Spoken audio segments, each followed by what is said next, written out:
Es domāju, ka es sākšu jau uzlikt prezentāciju, lai mums ir kaut kāda bilde foniņā. Tagad varētu jautāt vēlreiz, vai tad ir prezentācija uz ekrāna, ja vēl joprojām mēs. Ir prezentācija. Ir? Ja. Jā, super. Jā, par nabasaiti cilmes šūnu tādu potenciālu, ko mēs varam izmantot nākotnē atjaunojošām medicīnā. Un es esmu ārsts pēc izglītības, esmu ķirurgs, bet Cilmes šūnu bankā strādāju kā ārsts konsultants, un tāpēc varbūt kaut kādi vārdi tajā manā stāstā būs sarežģīti, tie būs kaut kādi medicīniski termini, bet toties tas būs tāds jau mediķa spriedums un mediķa skatījums uz to, kas tad tās cilmes šūnas ir. Un tas jautājums noteikti, gaidot bērniņu, rodās. Labi, būs dzemdības, ko tad darīt ar to placentu? Piedzims mazais, paliek placenta un nabasaita, un mēs esam dzirdējuši, ka varbūt vajag zem rožu krūmu pastādīt, varbūt vajag viņu kaut kā sagatavot, varbūt kādās kapsulās, varbūt kādu kokteili. Bet ņemot vērā, kad mūsdienās visi tie audi, kas paliek pāri operāciju zālē, dzemdību zālē, tie kļūst par medicīniskiem atkritumiem, tad vienīgais, ko mēs varam ar šo materiālu izdarīt, ir saglabāt kā cilmes šūnu avotu nākotnē. Nolikt cilmes šūnu bankā kā šūnu avotu, lai pagatavotu nākotnē kādus medikamentus ārstēšanai. Ja? Tātad tas ir kaut kas lielāks, kaut kas vērtīgāks nekā varbūt tas tā brīža lēmums par kādām kapsulām. Tas ir tas, uz ko es aicinu padomāt, tas ir tas, uz ko es gribu jūs vedināt, neapstāties pie kaut kā nenozīmīga, vai Dievs pasargi 99% šo audu nonāk medicīniskajos atkritumos, ja? Bet varbūt, ka ir vērts viņu saglabāt nākotnē kā bioloģisku materiālu, medikamentu vai teiksim, kaut kādu produktu sagatavošanai. Jo cilvēks sastāv no šūnām. Ir ap 220 veidu šūnas mūsu ķermenī, un katrs dara savu darbiņu. Un ir arī cilmes šūna, tas sākums, no kā mēs esam auguši, no kā mēs esam veidojušies. Un tāds ir tas aspekts, tas ir tas, par ko mēs gribētu šodien arī tikt skaidrībā, jo pasaule iet uz priekšu, zinātne iet uz priekšu, un varbūt pat liekas tāda ķecerīga doma, ka nākotnē jebko varēs aizvietot, līdzīgi kā telefonu, varbūt mēs varam salabot, mēs varam bojāto aizvietot ar jaunu. Tik gluži vienkārši bioloģiskā organismā varbūt tas nenotiek, jo bioloģiskie procesi ir ļoti gari un sarežģīti, un tādā šūnu vairošanās, dalīšanās procesā kaut kas mēdz arī noiet greizi, bet cilmes šūnas, tās jaunās šūnas, no kurām varētu mēģināt un domāt, un arī zinātnieki veido jaunas šūnas vai organoīdus vai dažādus vārdus, ko mēs jau esam dzirdējuši. Tas tad ir tas vērtīgais, ko varētu apskatīt, un paskatīsimies, kā tas darbojās, kāds ir tas mehānisms, kā cilmes šūnas tajos pacientu audos vai tajā vidē, kur mēs viņus ievedam, kā viņi tur darbojās. Arī mūsu tāda pieredze, jo mēs esam cilmes šūnu banka, kurai ir pacienti, līdz ar to mums ir pieredze reāli, kā mēs esam izmantojuši dzīviem, reāliem cilvēkiem. Tas ir tas iegūms, par ko es gribētu šajā aspektā runāt. Un, ja mēs runājam par avotiem, kur mēs tās jaundzimušā cilmes šūnas varam iegūt, jā, tas ir process dzemdībās, kad mums pēc tam, kad ir pārdalīta nabasaite, mums paliek pāri gan tās asinis, kas ir nabas saitē un placentā, gan arī mums paliek nabas saites, tāds sprīdi garš, ritīgi tāds labs sprīžs garumā, audu gabaliņš, nabas saites gabaliņš, ko vecmāte var ielikt speciālā konteinerītī, un paliek arī placenta, un placentas audus mēs kā Cilmas šūnu banka piedāvājam saglabāt un saglabājam tikai no pagājušā gada, tā kā vairāk kā 20 gadu pieredzē, tas ir tāds jaunums, par ko mēs runājam, bet asins jau pāri pa 20 gadiem Cilmas šūnu banka saglabā un izmanto. Nabas saites audus varbūt īsāku laiku, tā aktīvāk mēs par to runājam no 2015. gada, un tagad ir nākusi arī placenta klāt. Kā tās šūnas atšķirās, kas tad tur ir, kāpēc vajadzētu varbūt runāt par 3 materiāliem un kāpēc mēs nerunājam tikai par asins cilmu šūnām, tāpēc, ka viņas mazliet atšķirās. Un asins cilmu šūnas ir tās, no kurām veidojas asins ķermenīši. Ja? Tas sākums asinsrades sistēmā, imūnsistēmai. Un jau 1988. gadā ir veikta pirmā transplantācija pasaulē. Pirmā asins, nabas saites asins transplantācija dzīvam pacientam ar dzīvību glābjošu tādu funkciju. Šis vīrs vēl joprojām ir spēka gados, viņam ir ģimene un viņš var dzīvot pateicoties šai transplantācijai, kur asins materiāls bija no viņa jaunākās māsiņas, kur nesen bija nākus pasaulē. Ja, tad tas ir tas pirmais stāsts, un no šī laika mēs arī varam runāt par to, kad sāka uzglabāt asins cilmu šūnas, sāka veidoties cilmu šūnu bankas, un tā vairāk šī nozara tika reglamentēta vai sakārtota jau šajā tūkstošgadē, jau pēc 2000. Gada. Kopumā jau vairāk par 85,000 transplantācijām pasaulē ir notikušas, līdz ar to mēs nevaram runāt, ka tas ir kaut kāda tur eksperimenti vai kaut kas tāds ļoti, ļoti jauns, jo arī asins cilmu šūnu pielietošana. Šeit ir pāri 80 diagnozēm, kur ir izieti kliniskie pētījumi un kur mums ārstiem ir skaidrs algoritms, kā rīkoties pie noteiktas saslimšanas, un kur arī tajā algoritmā jau ir ierakstīts, kad tiek pielietots cilmu šūnu transplantācija. Tātad tās ir asins šūnas, un no viņām arī mēs pavairojam, ievadot pacienta ķermenī asins šūnas. Tur veidosies eritrocīti, leikocīti, limfocīti un dažādi citi asins ķermenīši. Te ir viens tāds niansīt, kad asins cilmu šūnu materiālu, ja viņš ir saglabāts pie dzemdībām, pats bērniņš nākotnē varētu izmantot pie kaut kādiem neiroloģiskiem stāvokļiem. Te ir tas nosacījums, kad pašam pacientam paša asins cilmu šūnu materiāls neiroloģijā. Visur citur pie asins vēžiem, pie asins saslimšanām mēs parasti šo materiālu vai nu māsai vai brālim vai tētim vai mammai izmantojam. Tur mēs mazliet krusteniski šo lietu metodoloģijā pieejam, bet neiroloģijā ir nosacījums paša pacienta. Otrs veids, par ko teicu, ir audu cilmu šūnas, tātad asins cilmu šūnas, audu cilmu šūnas, un audu cilmu šūnas nozīmē tās, ko mēs no tās nabas saites, tās sprīža garā gabaliņa laboratorijā varam izdalīt.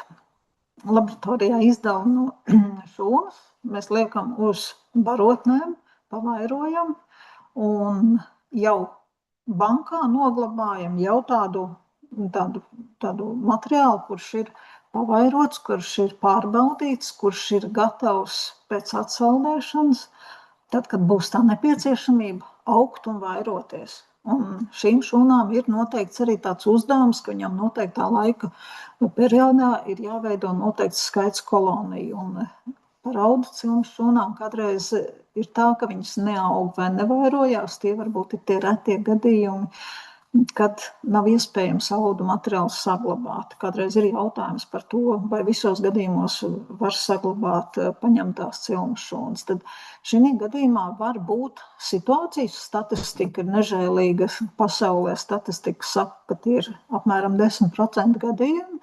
Mūsu praksē tie nav 10%, tie ir kādi 3 līdz 4% gadījumi, bet to vēl zinātnieki līdz galam gan nav izpētījuši, kas ir tie iemesli, kāpēc viņas pietiekoši aktīvas nav. Ja? Jo pēc visa tā, ko pasaule līdz šim ir izzinājusi, ja, viņas spēj strauji augt, mēs spējam laboratorijā izaudzēt jebkuru citu ķermeņa šūnu. Ja? Tās 220 dažādās šūnas ir iespējams laboratorijā pavairot, un vissarežģītākās ir nervu šūnas, un arī tās ir zinātnieki iemācījušies no šīm pirmšūnām, no šīm audu cilmes šūnām izaudzēt. 3 lietas, kas ir par audu šūnām, kas ir tādas varbūt ļoti būtisks. Viens, kad mēs varam izaudzēt jebkuru šūnu, tas augstais dalīšanās un vairošanās potenciāls, un tas, ka viņām nevajag sadarību. Šis ir tas materiāls, par ko mēs runājam, ka tas būs visai ģimenei izmantojams, ja? Jo te nav sadarības testi jāpilda un jāpārbauda. Viņas ir sākotnēji mazāk diferencētas, ja? Un tāpēc arī viņas ir noderīgas, izmantojamas, un tādas sadarības testi nav vajadzīgi.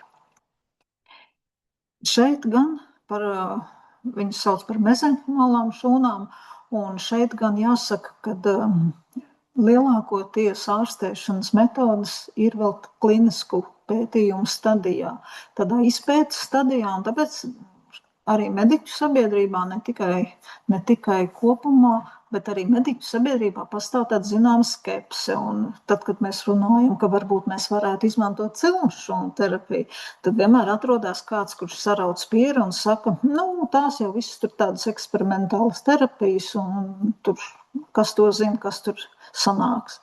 Jā, tā ir. Kliniskie pētījumi paņem daudzus gadus, 11 gadu, un tas ir tas, cik tālu mēs patreiz esam tikuši. Ir dažas diagnozes, kā varbūt dažādi smadzeņu bojājumi, kā teiksim, tādā amilolaterālā skleroze, kur pētījumi diezgan tālu tikuši jau, un mēs jau tā kā redzam, ka varbūt pēc dažiem gadiem arī šīs diagnozes nonāks tādu apstiprināto diagnožu pulciņā, bet ļoti daudz dažādās klinikās, dažādās pasaules vietās, dažādās, teiksim, kontinentos notiek ārstēšana ar šīm šūnām, jo ļoti bieži, it sevišķi tā ir neiroloģija, kur citu ārstēšanas veidu mums arī reāli nav. Un tad tie gadījumi, un arī tāpēc tā neiroloģija tāda nozara, kas visvairāk varbūt izmanto mezenhimālās cilmes šūnas. Jo, ja paskatās statistiku, tad apmēram 70% gadījumu tieši mezenhimālās šūnas tiek izmantot dažādu neiroloģisku problēmu ārstēšanai.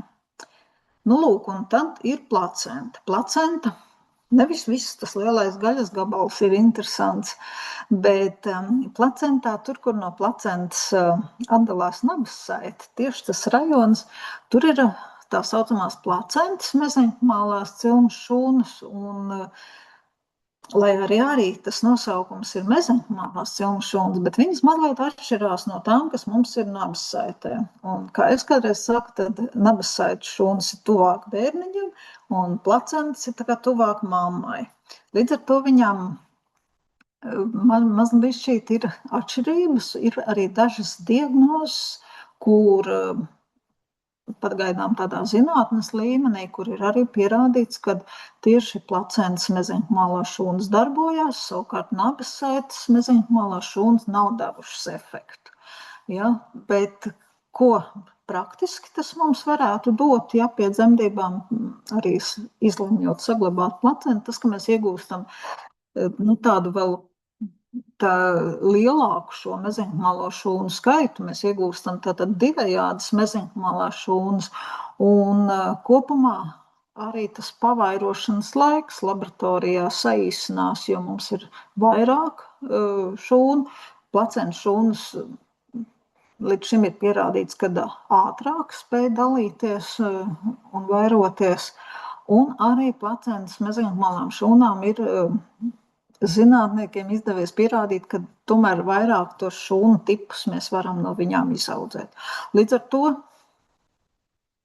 ja mēs domājam par nākotni, tad nākotnē, tad, kad būs tas saslimšanas gadījums, un tad, kad būs tā reālā situācija, kad klīnikā vajadzēs izvēlēties, kuru materiālu izmantot, tad ārstam būs tā iespēja izvēlēties un arī to pareizo avotu, pareizo metodi un balstoties arī uz tā laika, cik tālu būs zinātne tajā laikā attīstījusies, jo tās vadlīnijas, tie uzskati, tās metodas vai atziņas šajā jomā strauji mainās. Varbūt viļņveidīgi dažreiz mainās, ir kaut kādi ļoti tādi cerīgi apsolījumi kaut kad parādās, pēc tam atkal varbūt mēs neiegūstam tādu cerēto rezultātu. Bet šī ir tā 21. gadsimta tāda joma, kura, man liekas, attīstās tikpat strauji kā varbūt internets. Vēl, ko es vienmēr arī uzsveru, kad tad, kad bankā mēs redzam šo cilmšūnu tādu maisiņu, kur viņas ir jau atdalītas no plazmas daļas, tas nav tikai asiņu maisiņš vai kasetīte, kura glabājas bankā. Tas ir tāds izēja materiāls zālēm, un zāles kā bioloģisks materiāls, kā biotehnoloģiju procesu tādā rezultātā radīts produkts. Ja? Tad, kad mēs sakam zāles, un mums jāiedomājas bilde, mēs tur redzam tabletes, kapsulas un kaut ko tādu, un pie tam krāsaini. Ja? Šī gadījumā mēs runājam par bioloģiskiem produktiem, kurus ievadot pacientu ķermenī. Tas mērķis ir, lai šīs jaunieviestās terapijas zāles spētu varbūt aizvietot to funkciju, ko manas tās slimās šūnas nedara. Ja? Tās var būt dažādi mehānismi. Mums nav jāiedomājas obligāti sirds tāda, kā viņa skaista apaļa ir, un ka tādu mēs tagad varētu uz 3D printeru uzprintēt. Mums jau vajag to funkciju, lai tās šūnas, kas ir ķermenī, lai viņas dara to funkciju, ko viņas nedara. Ja? Vēl nāk tādi jauni termini un jauni pielietojumi veidi onkoloģijā. Tā saucamie KRT produkti, kas nozīmē ir imūnšūnas, kuras iespējams laboratorijā pārprogrammēt, lai viņas atpazīstu sliktās šūnas un tad saņēmušas uzdevumu dotos pa asinsvadiem meklēt šos sliktās šūnas un iznīcināt. Līdzīgi ir arī dabiskās killeršūnas, kurām arī ir iespējams iedot uzdevumu, lai viņas iet tagad uz konkrētām vēža šūnām un tās iznīcinātu. Ja? Tā kā mēs nerunājam par imūnterapiju, kā mēs varbūt to izprotam gripas laikā. Šī gadījumā tās ir imūnšūnas, kuras tiek pārprogrammētas, lai iznīcinātu vēža šūnas. Ja? Tā sarežģīti tie nosaukumi, varbūt aizmirstās, bet tas uzdevums mēs varam skaisti runājot pārprogrammēt, mēs varam uz viņām uzlikt kaut kādu informāciju, lai tās šūnas aiznes šo informāciju. Tā kā tas jau tādā ļoti, ļoti sīkā līmenī, šūnu līmenī, ja kāds to uzzīmētu un uzfilmētu, izskatītos ļoti darbīgi un kustīgi. Vēl teiksim, tad kā tā šūna darbojās? Jo agrāk bija tāds uzskats, ka mēs ievadam cilmes šūnas, un viņas tā kā aizpilda kaut kādu tukšumu vai aizpilda kaut kādu apmaina bojātos audzes pret veseliem, bet patiesībā jau tādā šūnu līmenī, apmēram tā kā zīmējumā ir nervu šūnas divas. Un, ja mēs sākam skatīties slaidiņu no zīmējuma, tad mēs redzam, ka tur ir kaut kāds kašķis. Tur ir vieni ar otriem, kuriem vajadzētu pāriet no viena neirona uz otru. Un tā problēma, kad tā vietā, lai šie impulsi pāriet no vienas šūnas uz otru, tur pastāv stress, tāds saucamais neiroiekaisums, neiroinflamācija, arī latviski mēs lietojam šādu vārdu, bet ja šūnas savstarpēji nevar komunicēt, ja viena šūna nevar nodot otrai, tad tiek traucēta tās šūnu savstarpējā darbība. Tā tas izskatās neiroloģijā, principā tā tas izskatās arī starp citām šūnām, jo lai nodrošinātu, teiksim, kaut kādu muskuļu darbību, tāpat atkal tās nervu šūnas tur ir iesaistītas. Un pēc būtības nevis tik daudz kā aizaudzēt, saaudzēt. Tas varbūt ir tāds mehānisms, kas ņem iekaisumu. Jā, arī bojātos audus, kas ir svarīgi, tad, kad veidojās varbūt no jaunajām šūnām kaut kāda struktūra, ir svarīgi, lai tur ieaugtu asinsvadi, kas viņus atkal pabaro.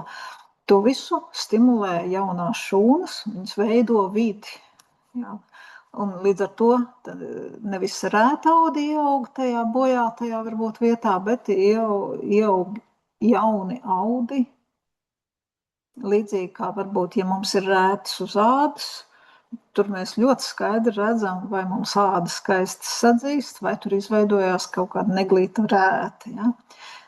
Viena no darbībām, kas cilmes šūnas, viņas kavē arī šūnu bojāēju.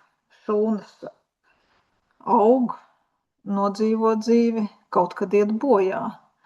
Un mūsu mērķis ir, lai šūna pēc iespējas ilgāk varētu dzīvot, lai mazāks ir tas dalīšanās process. Un arī tas ir viens no tādiem mehānismiem, ko literatūrā apraksta, kad viņas iedarbojās paildzinot šūnas funkciju. Un tas, ko mēs jau runājām, tā šūnu dalīšanās, tā šūnu no vienas šūnas, mēs varam izaudzēt dažāda veida audus, dažāda veida šūnas. Tas nozīmē gan muskuļaudu, gan varbūt kaulaudu, skrimšļu un tā tālāk. Pēdējā laikā daudz runā arī par tādu mehānismu, kad ne jau vienmēr vajag pārstādīt, transplantēt, bet šīs jaunās šūnas nevienmēr varbūt stājas slimo šūnu vietā, jo, kā mēs zinām, tad mēs ievadot vēnā cilmes šūnas, ne jau visas šīs šūnas aiziet uz bojāto vietu. Un savukārt muguras kanālā nonākot līdz galvas smadzenēm, arī šūnas nenonāk, jo viņas nevar šo barjeru pārvarēt. Bet kas var pārvarēt?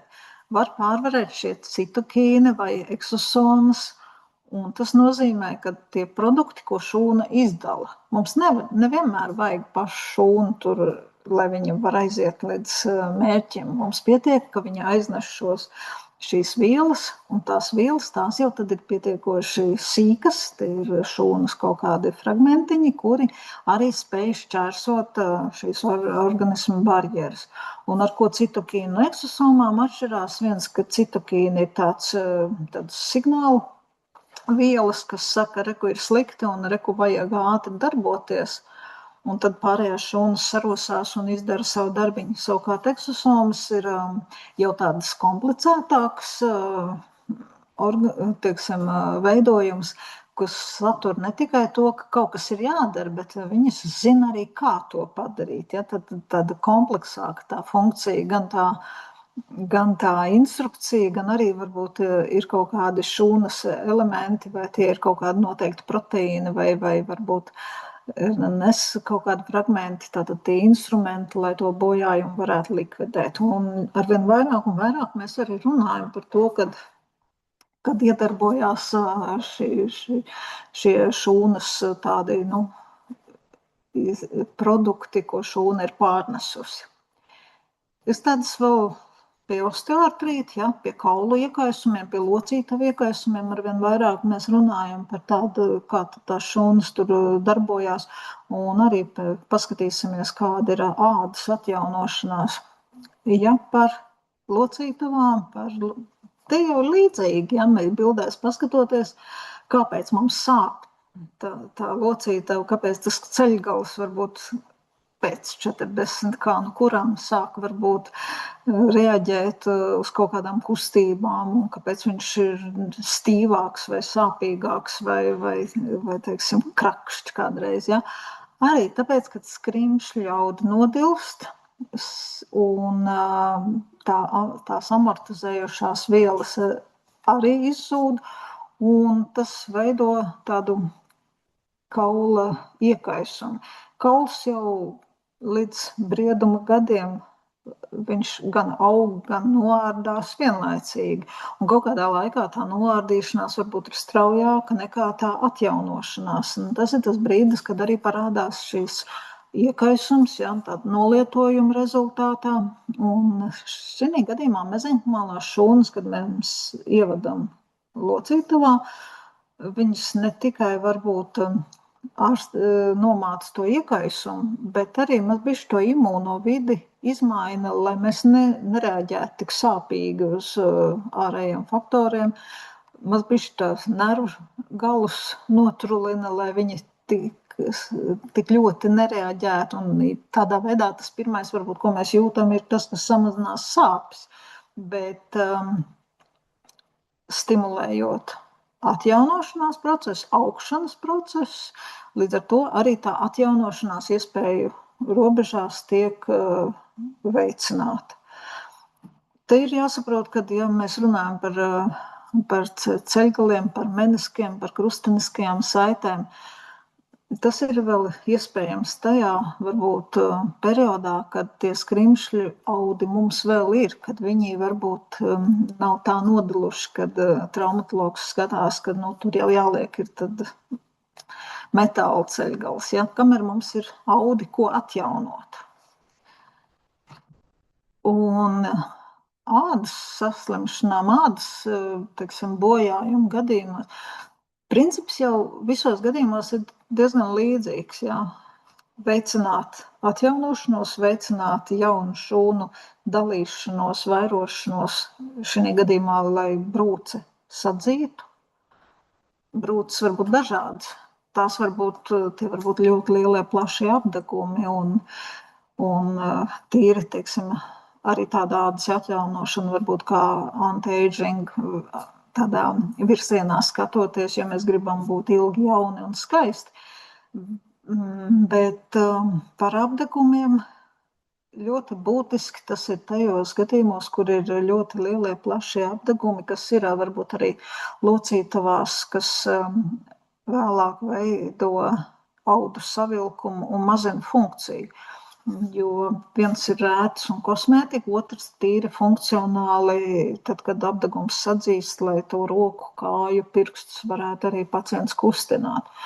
Un tas ir tāds darbiņš, pie kā noteiktas klīnikas, kas specializējas uz brūču ārstēšanu, uz strutainu brūču, uz apdegumu ārstēšanu, pielietot jau labu laiku, dažādas metodas, un viena no tām ir arī šāda mezeņkamālo šūnu, teiksim, izmantošana. Gan varbūt veidojot tehniski, pastāv tāda metode, kā teiksim, kaut kādas šūnu saliņas uz lielajām virsmām likt, vai, teiksim, speciāls plāksterus sagatavot, kurus tad liek uz šīm brūcēm. Tie visi ir tehniski tādi varbūt momenti, kā to izdarīt. Bet mezeņkamālā šūna šī procesā un ārstēšanas uzlabošanā varētu būt ļoti noderīgas un cerams, ka arī nākotnē arvien vairāk un vairāk izmantosim.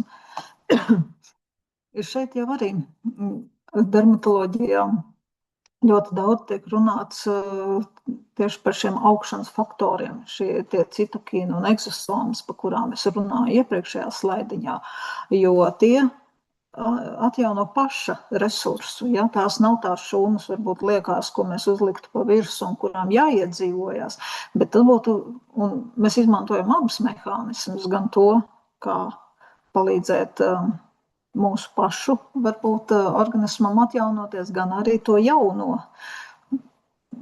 šūnu tur iedzīvinot. Tā kā visbiežāk šie mehānismi slāņojās viens uz otru virsū, visbiežāk mēs izmantojam vairākus faktorus, un varbūt pat līdz galam, ņemot vērā, ka mēs neesam vēl šīs tehnoloģijas varējuši apstiprināt kā teiksim, ārstēšanas metode ar konkrētu šūnu daudzumu, ar konkrētu sagaidāmu rezultātu. Tāpēc arī mēs varbūt nevaram tieši pateikt, cik procentos gadījumu mums ir tāds vai tāds rezultāts. Āda ir sarežģīts orgāns, un šī ļoti sarežģītajā bildē faktiski ir ielikts tas, ko es arī pastāstīju, bet tā doma jau ir tā pati, kad aizsargāt esošās, veicināt jaunu šūnu veidošanos, arī veicināt atkal asinsvadu ieaugšanu un, tad teiksim, vai tā ir brūču, vai tā varbūt ir matu folikulu stimulācija, vai, teiksim, rētaut. Dermatoloģijā, ņemot vērā, ka āda ir ļoti liels orgāns mūsu ķermenī, tad arī tie varianti un tas pielietojums varētu būt dažāds. Es palūdzu mākslīgajam intelektam, lai man uztaisa bildi, kā izskatītos varbūt cilmšūnu izmantošana nākotnē. Bet balstoties uz to, ko mēs zinām tagad, un mēs jau zinām, kā zinātnieki strādā, mēs zinām par personalizētām terapijas metodēm, kad mēs pašam pacientam izmantojot šūnu bāzi, sagatavojam produktu, kas viņa ķermenī ievadīt, dara to darbiņu, ko kāds slims orgāns nedara. Ja, mēs runājam par organoīdiem, negluži par to sirsniņu skaisto, par nieri vai sirdi, bet arī jau tagad laboratorijā ir izdevies tādus šūnu sakopojumus izveidot, kas varētu tikt uzskatīt par kādu orgānu tādu daļiņu. Gēnterapija un, tad teiksim, gēnterapijas un cilmšūnu kombinācija. Kā jau teicu, ja mums ir vairāk cilmšūnu izejmateriāli, mēs varam mēģināt kombinēt navas sētas cilmšūnu iedarbību ar asins cilmšūnu iedarbību. Līdz ar to tie virzieni tiešām ir dažādi. Mēs viņus līdz galam nevaram pateikt, vai būs tā, kā ir bildē zīmēts, vai, teiksim, kura no metodēm aizies straujāk uz priekšu. Bet, kā jau teicu, arī šīs signāla molekulas, ka mums nevienmēr vajag pašas šūnas, bet mums vajag tieši to labo, ko šūna spēj izdarīt ar šīm signāla molekulām. Tāpat kā jau varbūt runājot par saslimšanām, mēs jau nevaram paredzēt nākotni, un arī varbūt šos zinātnieku virzītos metodas mēs īsti nevaram līdz galam paredzēt, kā būs tanī un tanī gadā. Viens, kas ir skaidrs, ja mēs esam saglabājuši cilmšūnu materiālu cilmšūnu bankā, tad mums viņš ir. Un paskatoties, kāda tā pieredze ir par šiem gadiem, no 2004. līdz 26. gada aprīlim, līdz šī gada aprīli ieskaitot, mūsu Famikord grupā, kas mēs esam 35 valstīs, jau ir izmantotas pāri pa 2000 situācijās mums ir 2247 pielietošanas gadījumi, tie ir pacienti, kur ir gan nabasaites, asins šūnas izmantots, un lielākā tā zilā pierādziņa daļa ir audu. Tātad nabasaites audu šūnas ir izmantotas vairāk nekā asins cilmes šūnas. Neskatoties, kad asinis mēs esam 30 gadus apmēram zinām, ko ar viņām darīt, un auda ir šī jaunais virziens, šīs eksperimentālās vai izpētes metodas. Un tas ir tikai tāpēc, ka mēs no audiem varam izaudzēt dažādas šūnas, tātad tas pielietojums spektrs ir daudz plašāks. Un ja mēs paskatāmies otrā pusē, kur mēs izmantojam nabasaites asins cilmes šūnas, tad augšējais aplītis sadalās praktiski uz pusēm. Puse ir asins saslimšanas, un otra puse ir neiroloģija. Neiroloģija, kā jau teicu, tajā gadījumā, ja pašam pacientam, mazajam bērniņam, ir saglabāts asins cilmes šūnu materiāls un viņam ir kaut kas noticies. Audu šūnu pielietojums apakšējā aplītī ir krāsains, bet atkal uzvaras gājiens ir neiroloģijai. Ja? Lielais zaļais 70% sektors pieder neiroloģijai, neiroloģiskās saslimšanas. Tur ir bērnu cerebrālā trieka, tur ir autisms, tur ir dažādas galvas traumas vai asins izplūdumi, tur ir arī citas pieaugušo vecumā iegūtas neiroloģiskas stāvokļi. Un tā ir tāda arī pasaules tādā skatījumā, ne tikai mūsu grupas ietvaros, tā ir tāda vislielākā sadaļa, kur izmanto mezenhumālās cilmes šūnas. Un mēs vienmēr esam uzsvēruši un ar lepnumu un varu teikt, ka mēs tiešām esam vairāk nekā tikai cilmes šūnu banka. Kāpēc? Tāpēc, ka mēs mākam gan paņemt tās šūniņas, gan apstrādāt un saglabāt, gan arī mums ir šie ārstēšanas gadījumi. Mēs esam vienīgā cilmes šūnu banka Eiropā, kas arī reāli saviem klientiem meklē ārstēšanas iespējas. Jo mums ir 2 laboratorijas, un 2 laboratorijas arī Eiropā ir, kuras atbilst šiem standartiem, lai drīkstētu ražot jaunieviestās terapijas zāles. Tas ir tas mūsu lielais pluss. Un varbūt par mūsu pacientiem runājot, mēs tā mērķtiecīgāk tādas ārstēšanas varbūt kursus veidā vai tādu metodiku veidā varējām sākt izmantot ārstēšanā no 20. gada, jo pirms tam tie bija atsevišķi gadījumi. Vienreiz, divreiz, varbūt pamēģināja kaut kā, varbūt kaut kas nesanāca, tad tās metodikas mainījās, bet ar 20. gadu sākot šie bērni brauca uz Ļubļanas klīniku, uz Polijā. Polijā kopumā ir 10 klīnikas, kur katra veids apmēram 100 transplantācijas gadā, un tas ir liels cipars un liela pieredze. Un tieši Ļubļanas klīnikā ir tā, kura ar bērnu neiroloģiju nodarbojas, tāpēc arī visi šie mūsu mazie pacienti devās uz turieni. Tajā laikā metode bija, kad ik pa 2 mēnešiem injicēja noteiktu devu cilmes šūnu produktu, un šie bērniņi brauca periodiski uz Ļubļanu. Bet nākošajos gados mums jau arī sadarbība veidojās ar Slovākijas klīniku, un tāpēc 24. līdz šim laikam vairāk kaut kāda ciešāka tāda sadarbība ir Slovākijā, jo tā arī ir Famikord grupas sadarbības klīnika, un arī no Polijas ir bērni, kas brauc uz Slovākiju, lai arī viņiem varbūt Polijā pašiem ir pietiekoši daudz specializācijas šajā jomā, bet ir kaut kādas šajā, teiksim, ārstēšanā noteikti ir specializācijas starp klīnikām, kur viena ir spēcīgāka kaut kādā vienā metodē vai saslimšanas gadījumā. Jārēķina, ka mūsdienās mēs arvien biežāk runājam par retajām slimībām. Esam izveidojuši noteiktu kodu grupu, kas ir tām saslimšanām, kuras ir ļoti retos gadījumos, un loģiski, ka vienā valstī vai otrā kādreiz nav arī 2 pacientu. Ir tikai pa vienam, tad tā specializācija noteikti pastāv un pastāvēs arī uz priekšdienām, bet tā ir tā pieredze, un jāsaprot arī, ka tāda cilmšūna izmantošana ārstēšanā, tas nav vienmomentu varbūt tāds pasākums.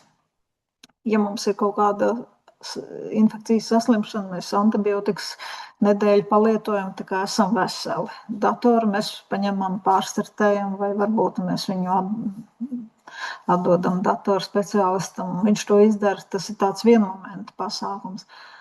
Bioloģiskās metodas prasa laiku, lai tās jaunās šūnas ievadītas, varētu tās vecās apmācīt, pareizi rīkoties, lai varētu kaut kāds šis vairošanās process notikt. Ja, tad šeit mēs kaut kādu rezultātu pārskatīšanu parasti arī paredzam pēc 2 mēnešiem, pēc 3, 4, pēc pusgada.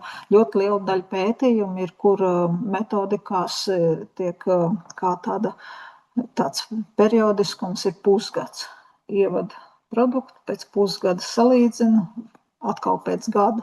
Ja, tad šīs visas metodas ir ilgstošs tāds darbs, un kas ir ļoti svarīgi,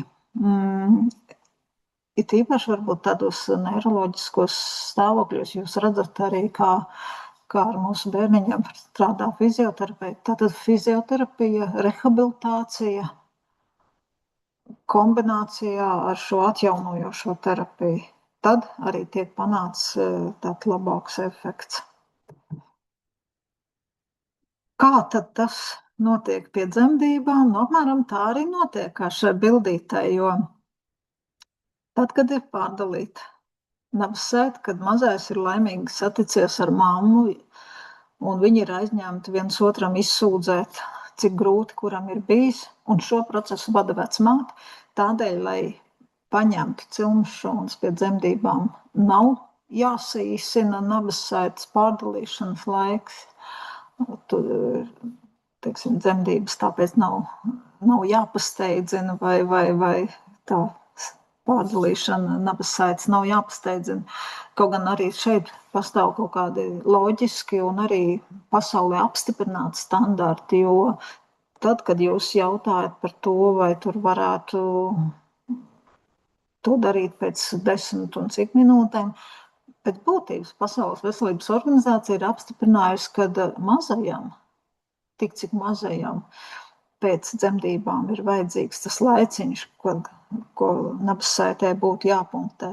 Tās ir kaut kāds līdz 3 minūtēm, jo pirmajā mirklī, pirmajās 10-15 sekundēs mazais saņem apmēram 80% no tām asinīm, vēl tādā inerts veidā to, kas viņam būtu nepieciešams. Un pēc būtības, tad, kad mēs runājam, ka tur labās vielas vai kaut kas tāds ir vajadzīgs, lai mazais nezaudētu, ja, tad to viņš saņem jau tādās pirmajās minūtes laikā. Un pēc būtības arī, kāpēc tā vecmāte ļauj tai nabasētai pulsēt uz tās rokas, un kāpēc tā vecmāte gaida to īsto mirkli. Pirmkārt, tas ir vajadzīgs mazajam laiks, lai plaušas atvērtos, ja, jo viņš ir dzīvojis ūdenī, viņš ir nonācis svaigā gaisā, viņam ir jāievelk tas pirmais elpas vilciens, un tām plaušu alveolām, kuras bija saplakušas, ir jāvar atvērties. Un tas ir tas līdz 3 minūšu laiciņš, lai nepietrūktu skābeklis mazulīša smadzenēm. Tātad pēc būtības tas ir tas pirmais prasība, kāpēc mēs vēl gaidām, ka tā nabasēta pulsēs. Un tad, kad esam pārdalījuši, tad jā, kā jau teicu, tās asinis, kas palikušas ir nabasētā placentā, nabasētas gabaliņš un placenta. Tie 3 materiāli. Salīdzinājumam un par to, vai tas ir dārgi vai nav dārgi. Katram mums ir sava tāda varbūt uztvere par to, kas ir dārgi. un kas vienam ir dārgi, tas otram varbūt nav.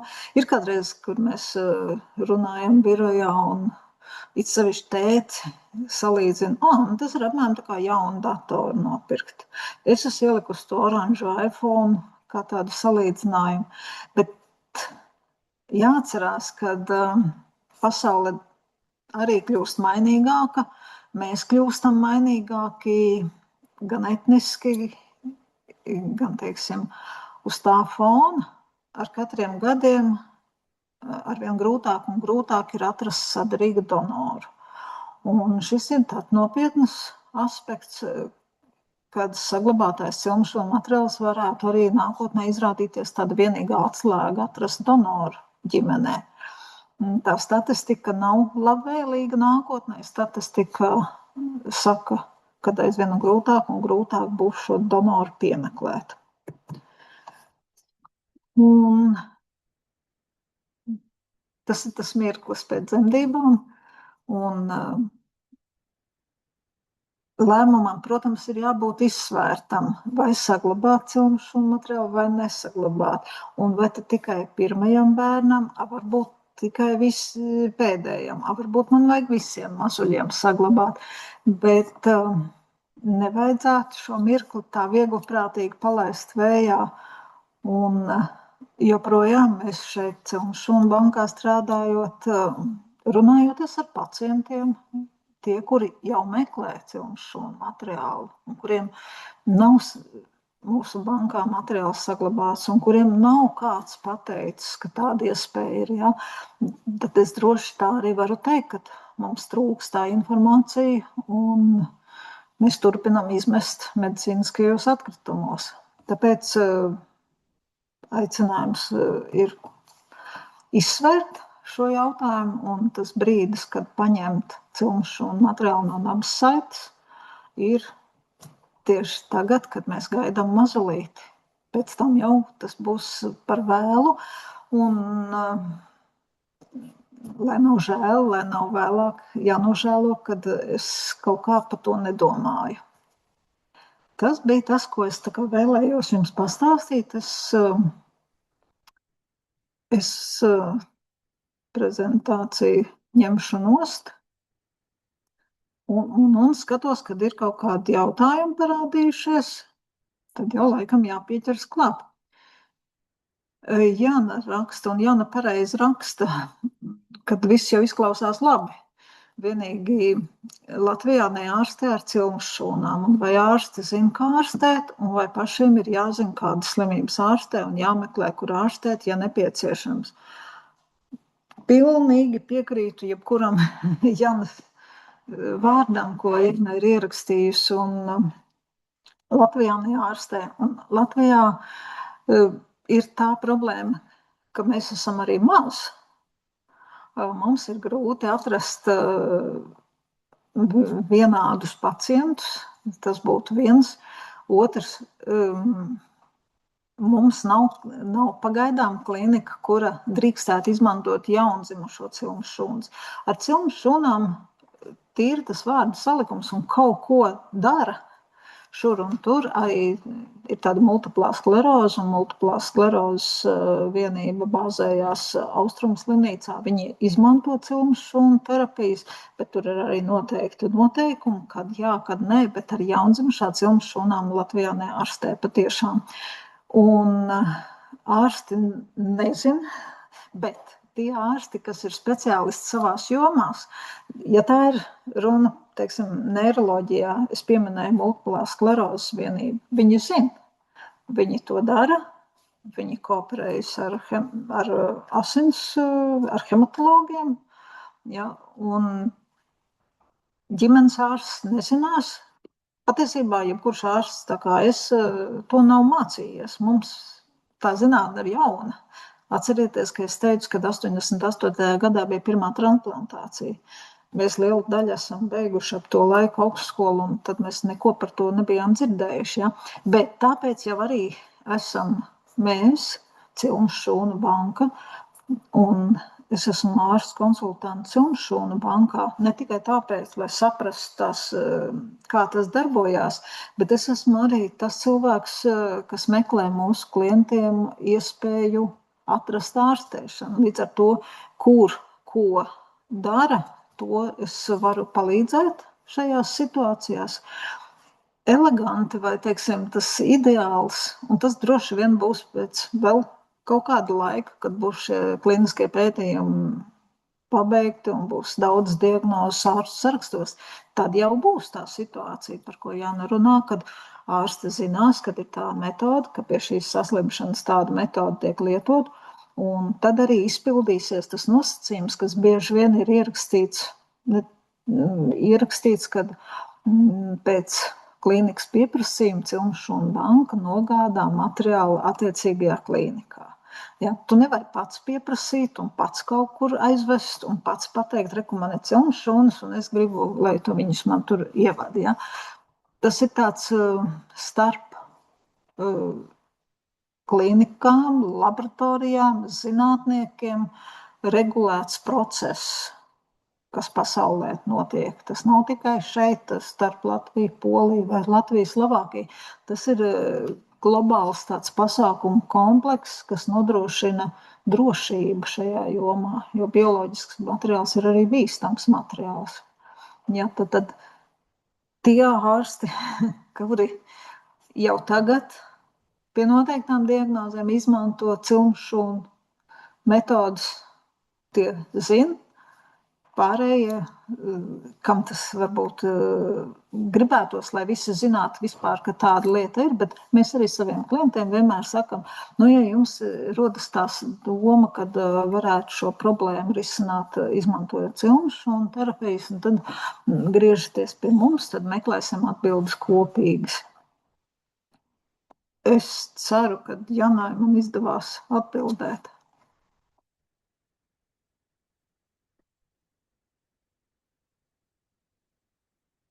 Kas mums varbūt vēl ir pārunājams?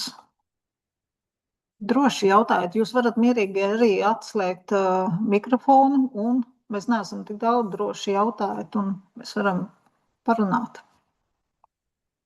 Jūs pieminējāt, ka ļoti daudzi gaida un meklē donorus. Tas sanāk, ja mēs tā kā tagad paņemam savas nabas saites un mēs daram par donoriem, tad banka vienkārši to izmanto? Nē, tas nav tā.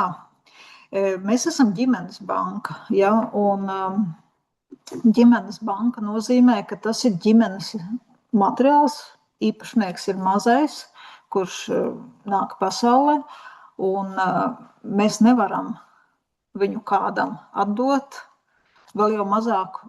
Kādreiz bija runa par to, ka varētu pārdot vai ziedot vai nopirkt. Nē, tāda opcija nepastāv. Ir bioētikas komisiju regulēts šis process, bet ir ļaudis, kuriem ir ģimenē saslimšana, un tad viņi, lasot Googlē, atrod, ka varbūt varētu Cilmšūnu terapiju izmantot. Un tie ir tie gadījumi, kad arī nāk pie mums un jautā, un tas mūsu jautājums, tas mans jautājums ir, vai jums ir saglabāts Cilmšūnas. Es par tiem, redz, tie sāpīgie arī var būt gadījumi, kur parādās kādreiz Facebookā, kad notiek tur meklē līdzekļus un ārstēšana Ķīnā vai kur vai Meksikā, un tad nepareizi varbūt domāt par to tikai tad, kad tā nelaime jau ir pie durvīm. Līdzīgi kā apdrošināšanā mēs tā kā cenšamies nodrošināt un sevi nākotnē. Bet tie gadījumi, kad ir jau situācija un kad mēs meklējam, kur mēs varētu atrast donoru. Bet ģimenes materiāls nozīmē, ka tas ir ģimenes izmantošanā, un ko nozīmē izmantošana ģimenē, tas ir mazais, kuram tas saglabātais materiāls ir 100% tāds mazs gabaliņš no viņa paša. Tie ir brāļa māsas, vecāki, bērnam būs arī bērni, ja tā tāda vertikāla zīmējās. Tas ir ģimenes izmantošana un ģimenes materiāls. Bet vecāku brāļi, māsas tur jau vairs nesadara nekas, ja? Par sadarību, kā tur bija par to sadarību, tām mezenhmālajām, tām audu šūnām, viņām nevajag sadarību, jā, tur der visiem. Un sadarība pie asins saslimšanām attiecas uz asinīm, jo ir tāda HLA sistēma, tie noteikti olbaltumi, kas ir uz šūnas, uz asins šūnu virsmas, un tiem ir jāsaskan, jāsadara. Tad to nozīmē. Tur nav runa par rēzes sadarībām vai par asins grupām. Tie tādi noteikti antigēni, tādi noteikti olbaltumi, kuriem ir pie noteikti saslimšanas noteiktam procentam jāsapas. Bet tas ir uz asinīm un pie asins saslimšanām. Asins pie nervu kaut kādām problēmām, jā, tur dar pašam bērnam tas, kas viņam ir nolikts bankā. Sakiet, lūdzu, cik procentuāli ir izdevies pilnībā izārstēt autismu ar šo metodi?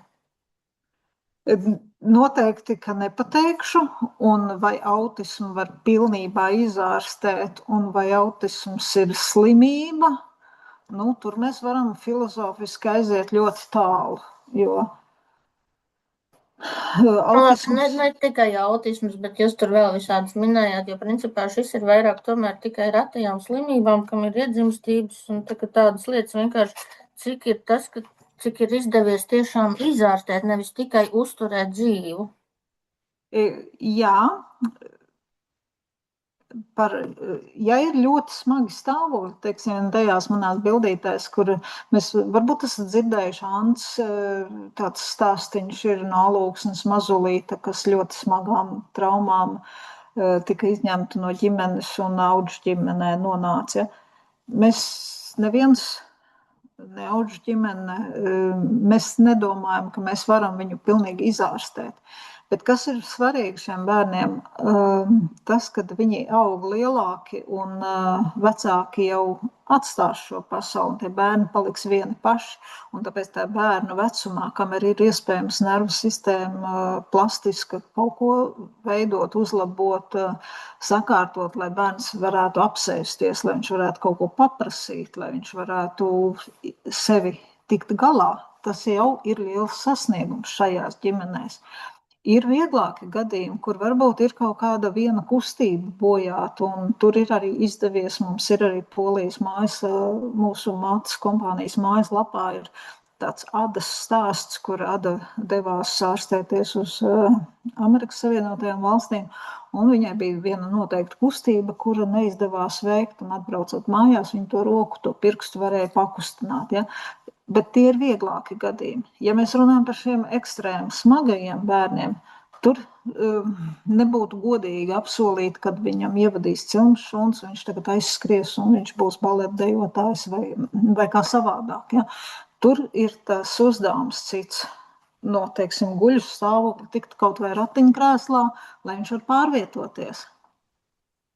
Ir dažādi uzlabojumi, jo nervu šīm smagajiem bojājumiem, visa tā ārstēšana, ko mēs varam tādā tradicionālajā medicīnā, viņa ir simptomu mazināšana. Šeit tas cilmšūnu darbības zona ir starp šūnu telpā, un līdz ar to tā ir tāda vienīgā tāda patofizioloģiska ārstēšana, kura varētu dot jau kaut kādu paliekošu efektu. Ja tā kā es nepateikšu par procentiem, un par autismu, autisms nebūs tas, jo autisms pat ir uzskata, ka tā nav diagnoze, kaut gan viņai ir diagnozes kods, jo kaut kādā veidā ir, kaut kādos rāmjos, reglamentos jāieliek šie stāvokļi.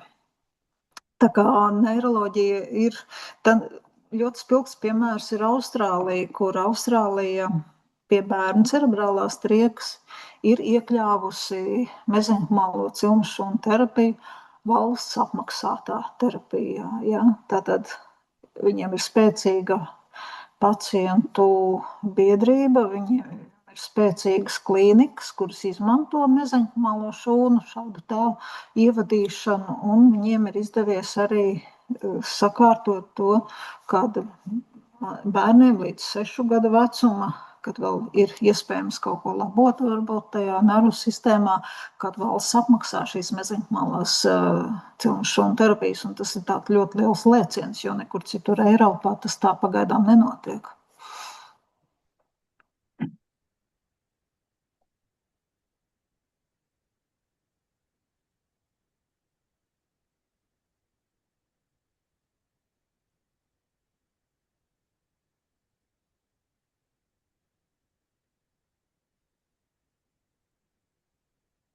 Kas mums vēl ir uz sirsniņas?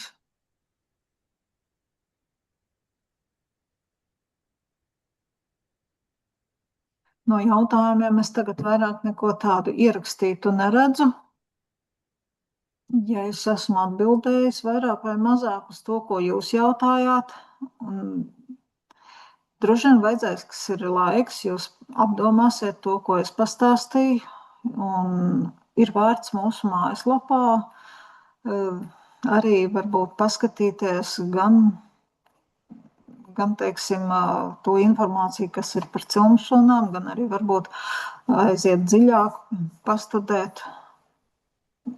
Tur ir dažādi interesanti informācija. Jebkurā gadījumā jūs varat mums zvanīt, jūs varat nākt vēl varbūt uz tikšanos atsevišķi, ņemat savus otras puses līdzi. Varbūt tagad jūs noklausījāties pašas un jums ir vēlme arī ar savu partneri nākt pie mums runāt. Mēs varam arī zūmot, protams, ja, bet, kā jau teicu, tas mans aicinājums ir, ka tai informācijā, ko jūs iegūstat, ir jāpalīdz veidot jums to viedokli, kāpēc jūs to darat vai kāpēc jūs to nedarat, vai, teiksim, kas tas tāds ir.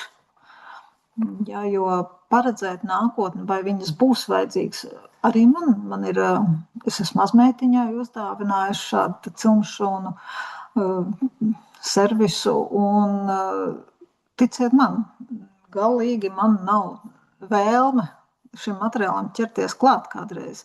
Labāk, lai viņš man tur guļ, man ir rēķins samaksāt līdz 46. gadam, un es apzinos, ko nozīmē risināt šādu saslimšanu, ārstēšanu, uzlabošanu un tā tālāk. Ja? Tā kā es viņu vairāk uztveru, zināmā mērā, kā tādu vēl vienu iespēju, tādu kad viss ir varbūt izmantots, tad tomēr paliek vēl tā viena iespēja. Tā es arī aicinātu jūs tā filozofiski uz to paskatīties. Mēs nevaram pagaidām Excel tabulā ielikt, cik procentos būs tas. Jo zinātne mainās, šī sfēra mainās.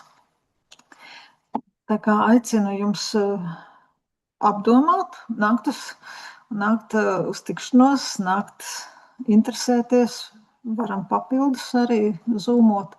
Un paldies par šodienas tikšanos un iespēju ar jums izrunāt. Un paldies, ka uzklausījāt.